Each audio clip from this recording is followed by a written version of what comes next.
last call. We've got a loaded show today. How about we start with this guy, a new set piece for our desk. Went to Baltimore over the weekend, Jake and I did, and we brought back an award for UINDY TV, Best Live Broadcast. There's a live sports broadcast that we did last year for basketball, and it was just a lot of fun. And we got the first place award on a national CBI contest, so a little bit of a shameless plug there, but I thought we'd explain what the set piece is here for today. I mean, what else can we say? I'm proud of both of us. I'm proud of everybody who worked on that broadcast, and just happy to bring home some hardware from Baltimore. That's for sure. It was a lot of fun, and the weekend in Baltimore was a lot of fun too. But that didn't mean that sports stopped, right? We may not have been here at UINDY, but there was still plenty of sports going on. Let's get into it. We're going to first start with bringing in a special guest and Logan Wong. Logan, thanks again for joining us. Logan here's a cross-country runner, and cross-country is doing some good things with a lot of potential for this upcoming week. Why don't you tell us about it? Yeah, thanks. So the men and women cross-country team have their GOVC championships this Saturday.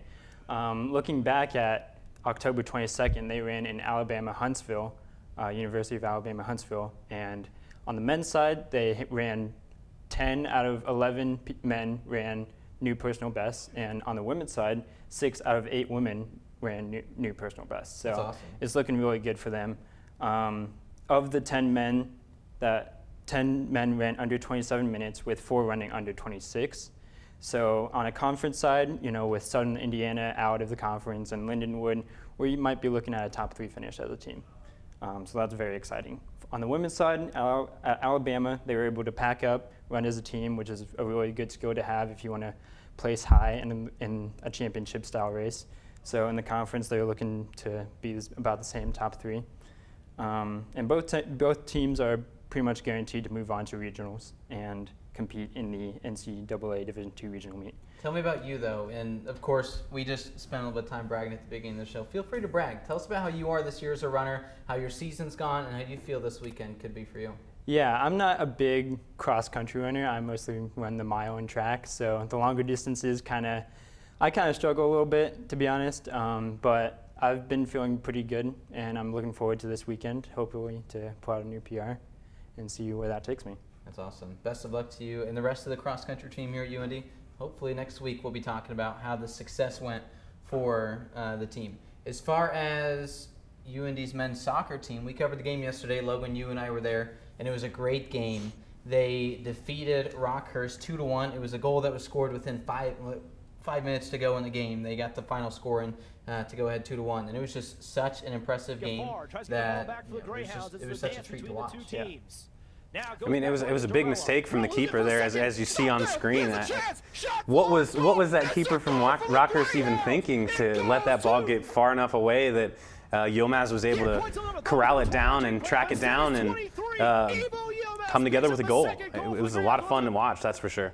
And he had a pretty impressive day, too, the goal he did. It was just that one mess-up, right? And, of course, I mean, he allowed 2 goals, but that was just such a major issue that he kind of stepped away from the goal and allowed that open shot, and it was such an electric game and just such a great atmosphere as well. It was so much fun to watch.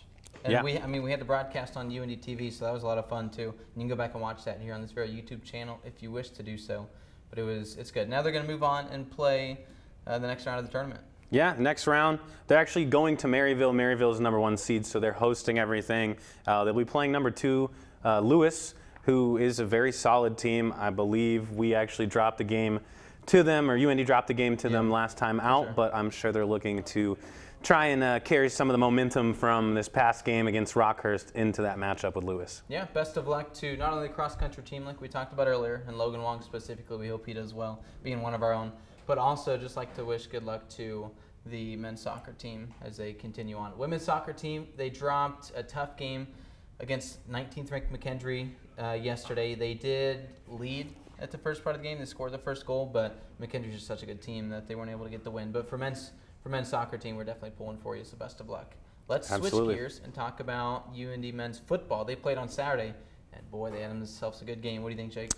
I mean, Missouri S&T looked decent coming into the game. I mean, they came into it 3-5, so you got to quell expectations a little bit for what they look like.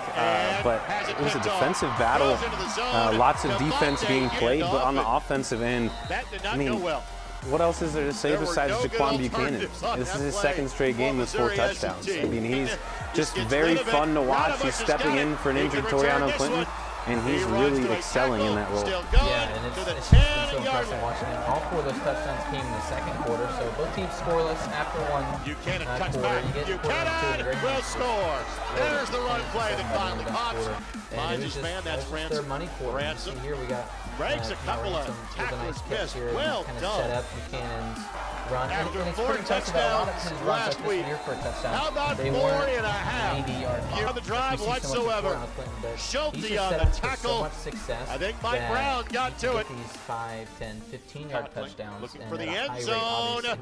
Diving effort. Got a touchdown. Now, how about that catch from Frank with the Naruto run celebration to end it off? I mean, that was in the throw from Conkling was very impressive. He put it right in the pocket he needed to, and I mean, Bentley laid out for it and really looked good. Conkling really struggled in his first start, which, as you can imagine, your first start as a college quarterback, you're going to struggle.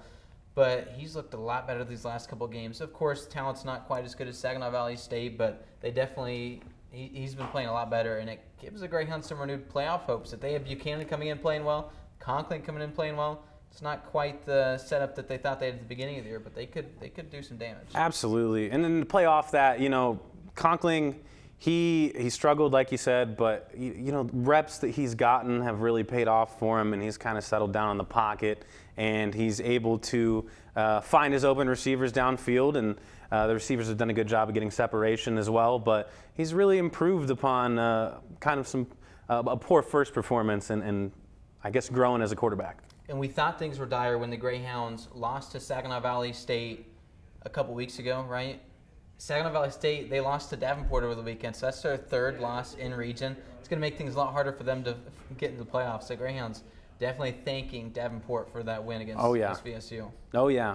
Well, I mean, speaking of other football around the state, we're going to touch some Notre Dame. Of course, IU and Purdue didn't play, but we'll get to that right after the break.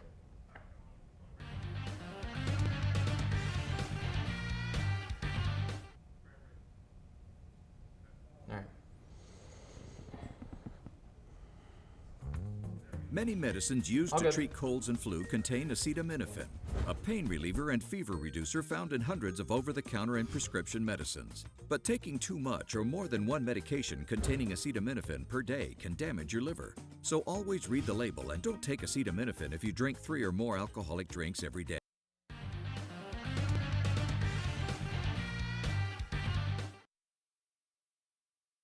We've got a heavy slate of D1 games that went very well over the weekend. Let's start with Notre Dame. They played Syracuse, a ranked Syracuse team, and handed them their 2nd straight loss. It was a great game for the Fighting Irish. And that's a good Syracuse team. I mean, we watched, off the top of my head, I can't remember who they played last week. But whoever they played last week, they lost, but they had a great game.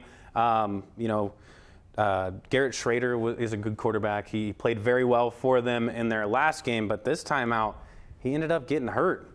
So stepping in for him is Carlos Del Rio Wilson, who's taking snaps. Now, this is before Schrader got hurt. He got hurt late in the first half with the pick six. First play of the game. First play of the game, and he takes it back for a touchdown. Notre Dame, they started hot, and they just kept going. Oh, yeah. I mean, it was good defense, and there you see what a crowd reaction shot there. Kind of shocking for Syracuse fans. They really got their bell rung to begin the game.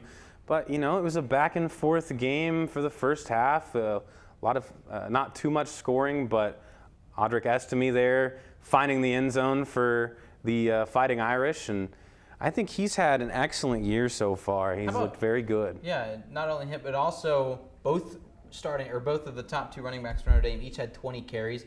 They've really bought into this ground and pound formula, right? They're not giving Drew Pine too many attempts. He was only 9 of 19 this game. So it's not like he's going out there throwing for 40 attempts. But they're just running the ball. I mean, those top 2 players, 40 carries between the 2 of them. This team loves to run the ball, and it seemed to be working. Really physical. Well, speaking of the ground and pound, you just saw Sean Tucker score that touchdown, and there's Del Rio throwing an interception. But Sean Tucker's been fantastic on the ground for the Orange, and he's looked, almost unstoppable in certain games, of course. Not this week. He only had 60 yards. I mean, it was just great defense from Notre Dame. Yeah, it was such a good overall game, and it's good to see Notre Dame get that 5th win.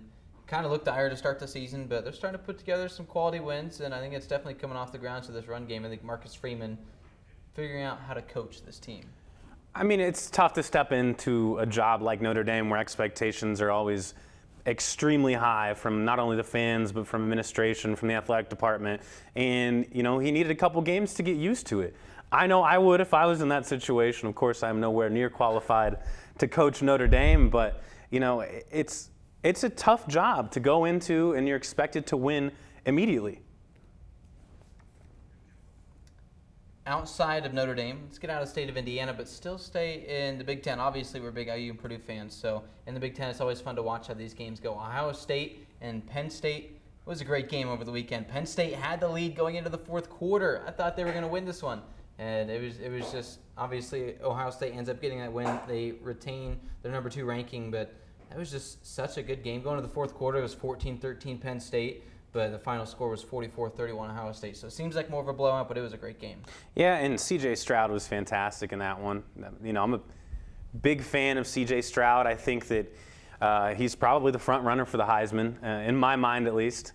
You know, he's thrown for over 300 yards in so many games. He only threw 1 touchdown in that game, but, you know, he didn't need to throw more than that. The ground game was going for him, and defense was playing very well for the Buckeyes. And I mean, it was a very good showing from the entire Buckeyes team. Yeah, and it was such a fun game for these teams that, you know, especially for Penn State after a couple losses, obviously didn't play too well against Michigan as you can expect, but able to come back and hold their own against the 2nd best team in the nation. It was so much fun for Penn State here. Yeah, Penn State's kind of struggled in and out of the past 2 years. They've been in and out of rankings. But I think they're also kind of for real this season. You know, they struggled at the beginning of the year, but they're looking pretty good. And obviously, if they went into the 4th quarter with the lead against, like you said, the number 2 team in the nation, probably the favorite to win the Big Ten, I would assume. I think you take away that you fought hard and that Ohio State just got the best of you. Now, as far as outside of the Big Ten, still plenty of great games in Division I, that top 25, such an impressive week for college football. How about Ole Miss and their game against Texas A&M? What a fun game. The final score there, Ole Miss 31 and Texas A&M 28. It was such an impressive game, and it was so much fun to watch here, especially for the 15th ranked Ole Miss team. Well, I mean, it was high scoring, you know, 31-28. Texas A&M, too, you know, they've had a tough go of things lately. They started off the season ranked.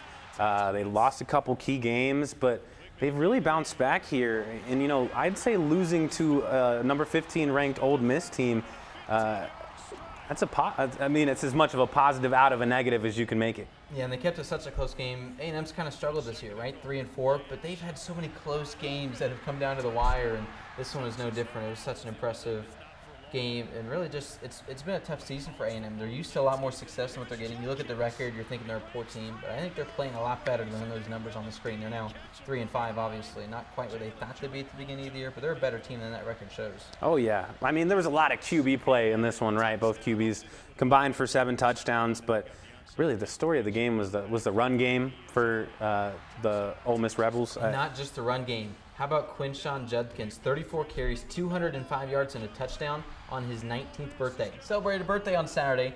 Not only that, he went over 1,000 yards on the season, which puts him now at the most yards by a freshman running back for any Ole Miss player in the history of the program. On his birthday, there could not have been a better story than that. I mean, happy birthday to him. And absolutely. Well, I mean, what else do you say if you're Lane Kiffin there?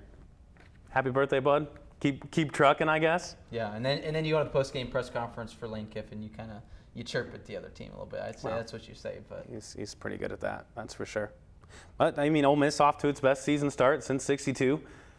Looking forward to seeing how they improve upon a great season so far for the rest of the season. We've got October baseball. The World Series is here. We're going to talk about that next after this break here on Last Call.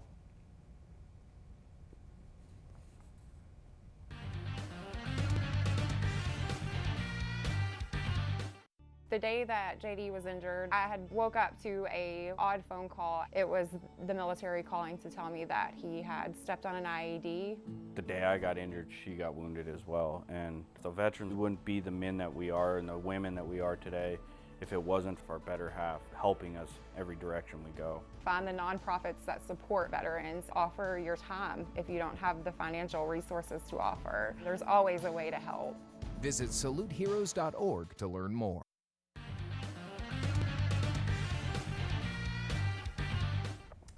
Back here on Last Call, the World Series is upon us. Phillies and Astros, and a lot of people came in thinking it'd be maybe even a sweep, 4, 5, 6 games at best that the Astros were going to get the win. They're just such a good team this year.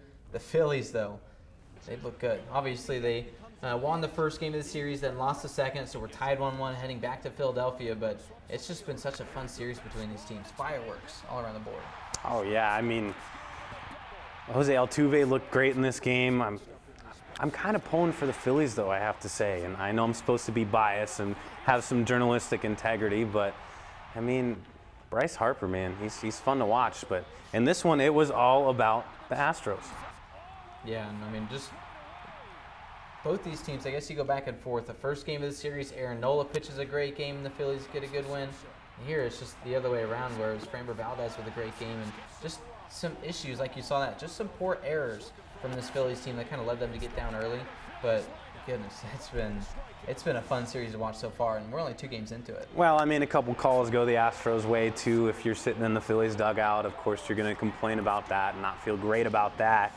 But, you know, it was a better played ball game from the Astros in this one.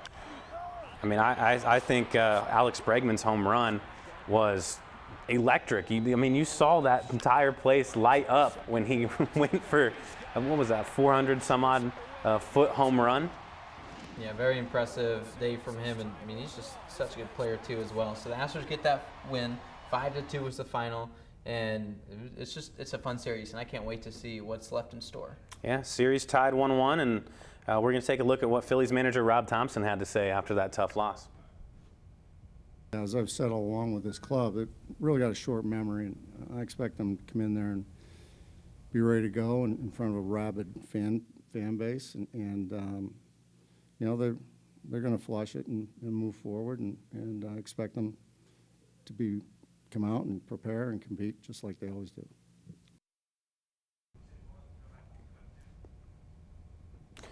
Well, I mean, I'm looking forward to the rest of this series. I think it'll be a fun World Series. But let's pivot gears here. Let's switch it up. Let's talk about some NFL football. Let's take a look at the Colts and how they did over the weekend. I was in attendance at the game. It was such a fun game, too. However, things didn't quite end the way the Colts fans were hoping here. We'll take a look. It's kind of a slow start. The highlights start in the fourth quarter after the Colts finally took that lead. It was 73 going into halftime. Colts made it 9-7 going in the early that fourth quarter. We see McLaughlin with that field goal, and then here's Heineke. How about this? He's back. It's Darius Leonard, Shaq Leonard, that is. He is back, and he's making interceptions, and it's good to see him back on the field here for Indianapolis. It was a big interception that gave the Colts a lot of momentum. Here's their chance to capitalize on that momentum. It's Nyheim Hines, who had a great just waltz right into the corner of the end zone. Untouched. Hines with a pretty good day for the Colts. And then on the other side of things, here's a nice field goal here for Joey Sly as he hits that one and brings it within 1 score.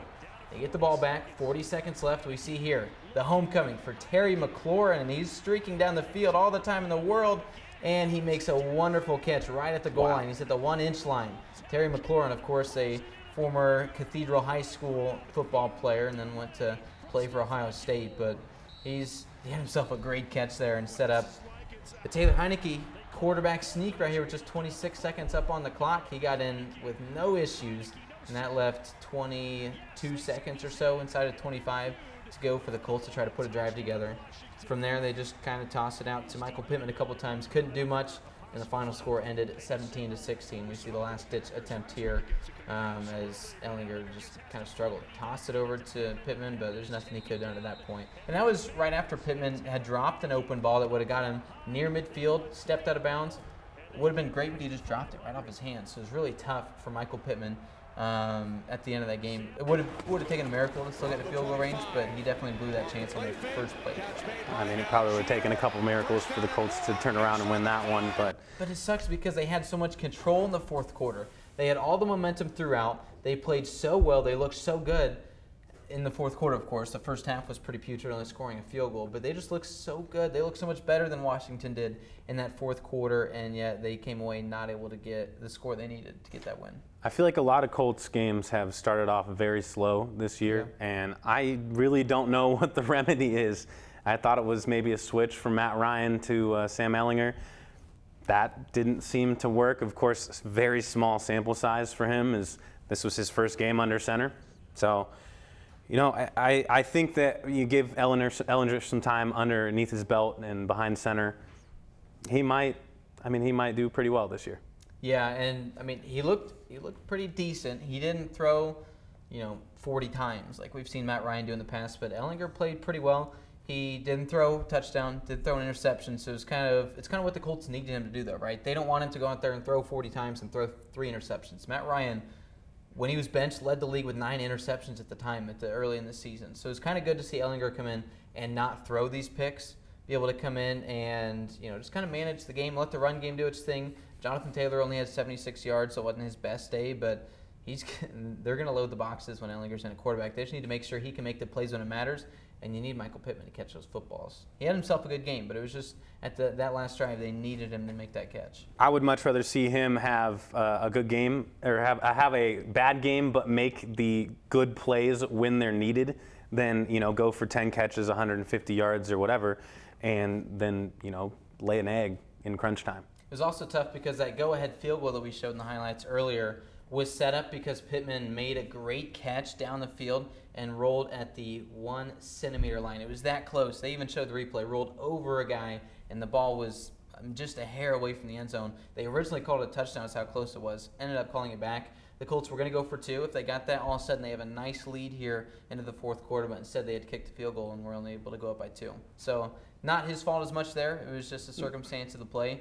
But it was that close to Pittman getting the touchdown. It would have been a much different game. Way different. Speaking of great games, though, man, that Falcons-Panthers game, Nathaniel, what'd you think of that one? It was such a good game, and now all of a sudden the Falcons, after the win over the Panthers, they're number 1 in the NFC South here. It's been an up and down season for them, but suddenly now they're looking pretty good. They got the stronghold on the division.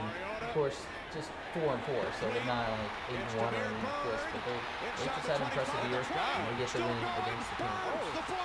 Yeah, I mean, Marcus Mariota, I think he's looked pretty good this season. He's kind of stepped into a huge role for the Falcons. Didn't really get much time when he was back in Tennessee, but I think the story of the game, as you see right there, that massive bomb from P.J. Walker to D.J. Moore. What a ridiculous arm on P.J. Walker. Yeah, he's looked pretty good coming in. I mean, he wasn't the guy that everyone thought would be that number 1 guy. And we see here, they had a Hail Mary at the end of the play, or at the end of the game, missed this 33-yard attempt, and that was just a heartbreaker. Goes into overtime. The Falcons do what they need to do. They get that field goal. They ended up winning 37-34, but for the Panthers, it's heartbreak because they did everything they needed to do at the end of that game to get in position for that win, and they just missed a 33-yard chip shot. It was a 41-yarder that was made to give the Falcons that win, but it was just such a close game. I feel like these NFC South games are typically very close. It's just, it was unfortunate that they couldn't get the win there. Well, you mentioned heartbreak. Talking about heartbreak, that Dolphins-Lions game, I'm sure Jared Goff was just a little bit heartbroken from taking the loss to 2 in the Dolphins. And Detroit's played a lot of pretty close games this year, too. You look at their 1-5, that's not 1-6 now after the loss. That's not quite the story of how their season's gone. They've had a few blowouts where they've lost, but it's been so many close games that come down to the wire. The Seahawks game comes to mind. There's been a few this year, and it's just so unfortunate that this game was that close to going for the win. Yeah, I thought Tua looked very good in this one. Tyreek Hill looked amazing. Jalen Waddle with a couple touchdowns, and I love his little Pinkwin Waddle celebration, as you can see right there. But I think that the Dolphins have put together some key pieces to probably making a pretty big playoff run in the playoffs this year. It was such a close game at the end. The final score there was obviously in the Dolphins' favor, 31-27. And how about Tua? We see Tua Tagovailoa here, steps up in the pocket and launches it downfield. He has arm issues, he has strength issues. I don't think so. Look at that. Tyreek Hill with a great catch as well. He ended the day 29 completions, 382 yards and 3 touchdowns. It seems like he might be, the right choice of that draft pick. We saw going into that draft a couple years ago, it was him and it was Herbert after Burrow, of course, was taken. And the Dolphins had to settle for Tua almost, you could say, because Herbert was taking one pick ahead of him at 5. You take Tua at 6. It seems like Tua might he be the better quarterback right now? I think he definitely is the better quarterback right now. I think Justin Herbert struggled quite a bit these past few weeks. Because Herbert started his career breaking records as a rookie. And then here it's just been, Tua's the one getting the wins. If you put their stats together, Tua has so many more wins, so much more success. The stats may be a little bit more skewed towards Herbert, but even then, it's a lot closer than what people realize. And Tua's just been playing so well. And it's so crazy that we're having this conversation after that first year, maybe the first 2 years of these guys' career. Suddenly, Mike McDaniel's just flipped a switch here for Tua, and he's playing so well. No, I think he started scripting the offense to work into his favor. It might have taken him a couple years to figure out what Tua's strengths and weaknesses were, but I think he has, and I think that they're looking very good. I'm kind of turning into a Dolphins fan, that's for sure. I agree, and I've got some friends that are Dolphins fans, so I hear quite a bit about him and kind of keep my eye on him, but it's just been, I'm starting to lean more into that Miami fanhood as well, and of course it doesn't help when you draft Jalen Waddle and you trade for Tyreek Hill. You can have a lot of great days. I could probably have a decent day at quarterback if I'm throwing to these two guys, because that's how good of talent they have on the outside. You add into that 2 solid running backs, Raheem Mostert, one of them, not being asked to shoulder most of the load on offense, but when he gets his touches, I think he makes the most of them. Yeah, it's been fun to watch the Dolphins this year for sure. Let's go ahead and step aside when we come back. Monday Night Football. We're going to talk about it next here on Last Call.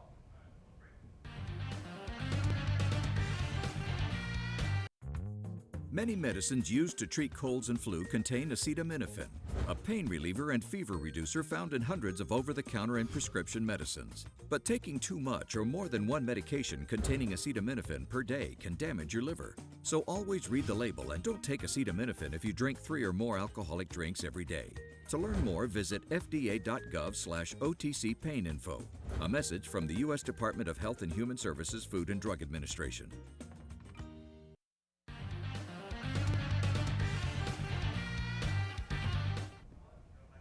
The Bengals and the Browns. ESPN 8:15 tonight should be a great game, and these games are always down to the wire, right? It's so much fun watching these AFC North teams play, especially the Bengals and Browns. They got a little rivalry going. Cross town. I cannot wait to watch this game tonight. What do you think?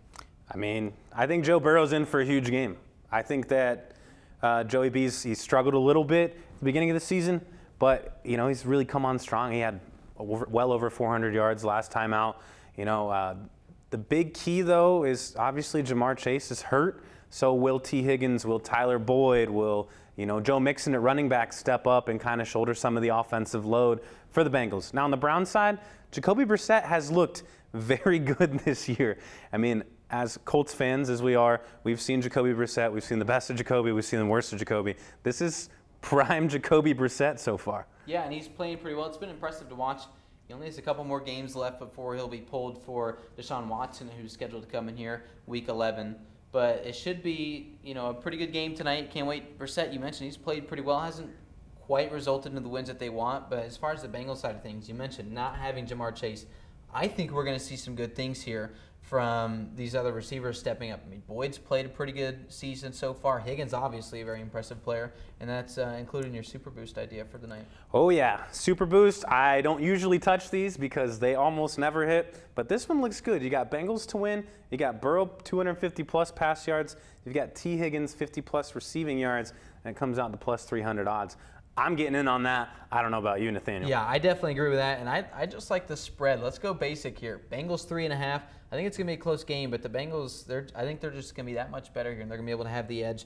If you take money line, Bengals minus 178 is the line there, and for the Browns, it's plus 150. So if you like the Browns, 150 is not bad money, but I think it's going to be a Bengals game. I still think it's going to be close, but Bengals at the end are going to. I'm probably going Bengals. I'm going Bengals to cover for sure. Another 2 props that I really like, Joe Mixon, over 65.5 rushing yards. Nick Chubb, over 81.5 rushing yards. Both of these teams give up a lot of ground yardage. So I'm going to try and walk to the bank on that. I got the Bengals. He's got the Bengals. That is it for Monday Night Preview. That's it for Last Call. We appreciate you guys for watching. And again, thank you to Logan Wong for coming on and having the conversation with Cross Country. Best of luck to the UINDY teams coming up. We'll talk to you next week. Same time on Monday.